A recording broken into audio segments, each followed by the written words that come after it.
Annyeonghaseyo. For today's video po, let me explain kung anong basic tips natin sa ating mga long paragraph. Number 1 po, dapat alam natin muna ang tanong. Ikuri 내용과 같은 것은 무엇입니까? Ano raw ang tamang sinasabi ng articles pangungusap? Okay. Dahil ang tanong natin muot, hahanapin natin ang object particles. Ayan po, binilugan ko na yung word na 일을. 저는 한국의 농촌에서 일을 하고 있습니다. 지난달에는 토마토 모종을, meron din tayong ul, 심고 물을 주는 일을, kaya pangalawang beses na po yung 일을 했는데 이번 달부터는 갱이로 고구마를, may 고구마 rin, 수확하는 일을, ayan po, 합니다. tatlong beses yung 일을.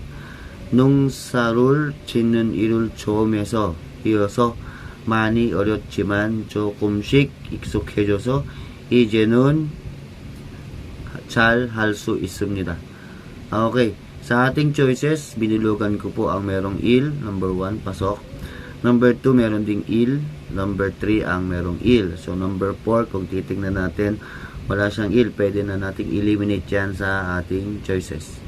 So, ngayon, hahanapin natin yung mention word. Tingnan natin ngayon sa verb. Sa unang verb ay 있습니다. Binanggit sa number 2. And ang kasunod ng verb ay 합니다. Binanggit sa number 3. Pero kung mapapansin nyo yung word na 익숙해져서 rin, ayun po, 익숙해졌습니다.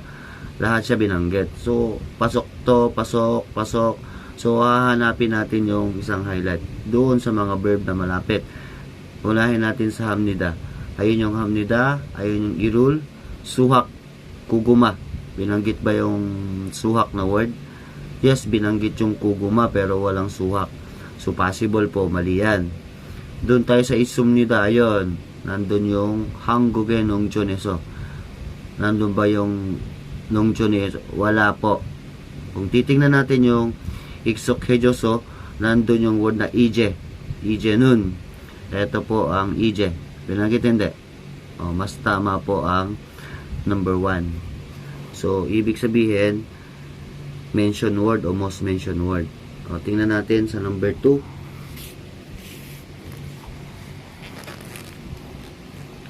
Ganon din ang tanong, ikuri na yung 같은 것을 무엇입니까? Okay. Nagbabasa ulit tayo ng sentence. Hahanapin natin yung most mentioned.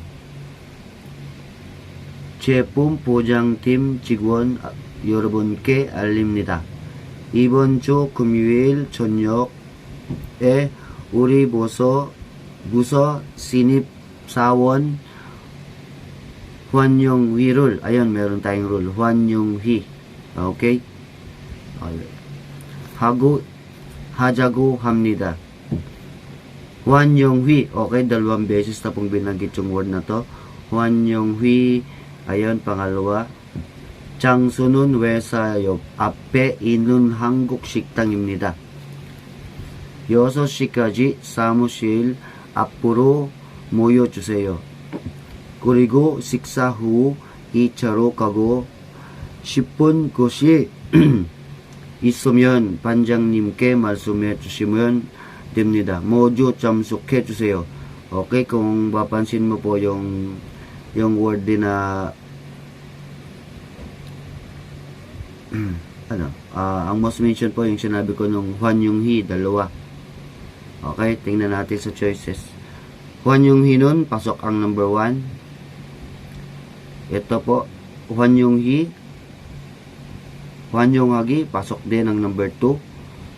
Number 3, meron din po siya. Lahat ay meron. So, hindi po yan ang ating hahanapin. So, titingnan natin yung other word. Yung 환영회, balik tayo sa sentence. Una, ayun po, 환영회 rule. Anong kasunod? Sawon, balikan natin. Yun, 신입 사원. Nasaan yung katabi ng 신입 사원? Makikita natin yung 신입 사원 sa number 2. Ayun po. Okay po. So, ngayon, doon naman sa 환영회 doon, 회사에서 2차. Binanggit ba yung icha rito? Siktang kalkihek. Hanapin natin yung icha. Okay, merong icha pero ang sabi, siksahu. Ang sabi dito ay, meron ba tayong nabanggit na siksahu? Wala po. Basta icha siktang ikalkum nila. Pupunta raw sa restaurant ng plano nila. So, mali yung number 1. Dun sa 1 yung number 3, chamsok haramyon yoso shikaji shiktanguru. Kaya, alas 6 daw, di ba? Nabanggit yung yoso shi, ayun po.